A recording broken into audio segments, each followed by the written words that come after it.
Sculver-Gunsmall in Blarney, County Cork in Ireland. And today I will be talking about my project, The Maths Behind Music, an investigation into the simulation of musical instrument timbre by discrete Fourier analysis. It really is amazing how mathematical music is. I mean, from rhythmics and tuning systems to frequencies and Fourier, it's just covered in hidden maths. My project started when my brother last year completed a master's in the University of Westminster in audio production, and he had to produce a paper on some of the maths behind music. So he chose tuning systems and harmony, but he described but didn't really explain very well the subject of timbre. Well, what is timbre? Timbre is what makes different musical instruments sound different. So, for example, if you play a note on a piano and the same note on a cello, they sound different, don't they? Well, why is that? If you really think about it, it's all the same frequency. So what makes the difference? As it turns out, it's this thing called the harmonic series. Here I have a graph that demonstrates it quite well. This is actually a note, and it is in the frequency domain. You see there are spikes here. This is the fundamental frequency, the one you hear, and these are the harmonics. And amplitude of these harmonics are what makes the difference. But here's the rule. All of their harmonics have to be integer multiples of the fundamental frequency.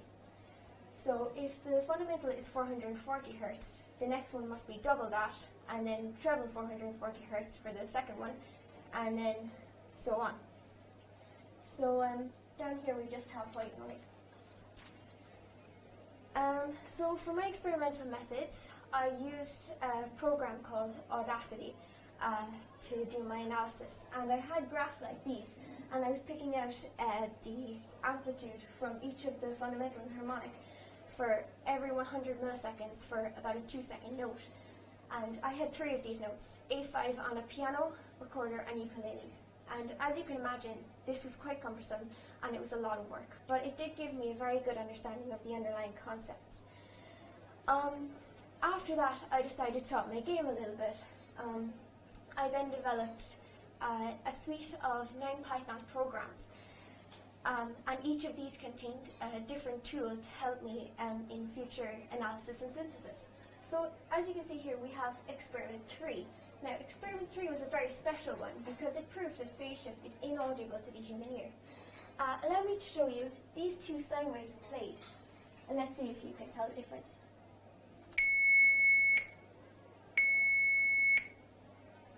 As you can see, the waveforms look totally different, but they sound identical. This was very useful in my synthesis program because it proves that I can just completely forget about phase shift. And that means that I can store a lot less data, and it reduces the running time of programs greatly.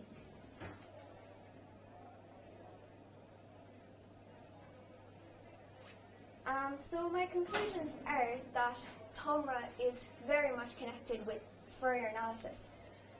And a good way to demonstrate this is that I have a self-composed tune consisting of 32 notes in the key of E minor, and it has both a main melody and a complement.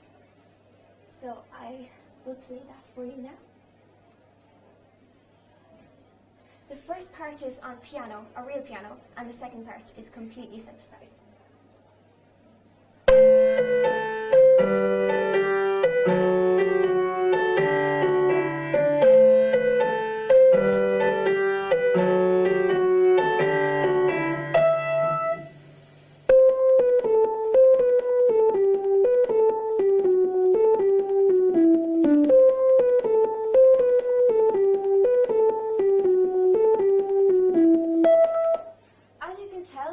Exactly perfect, and the main problem is what we call a slap.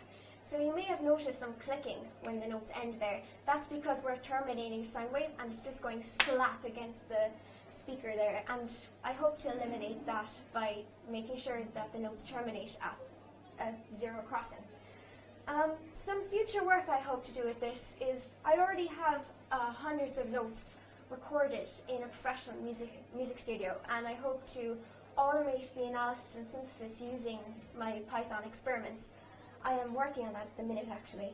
And once I have all of this done, I hope to combine all of my work to develop a sort of a music markup language, or MML, which would look fairly similar to HTML. But instead of coding websites, you could code music. So this would be very useful in the gaming industry, among others. Thank you for listening to my project, and I hope you enjoyed it.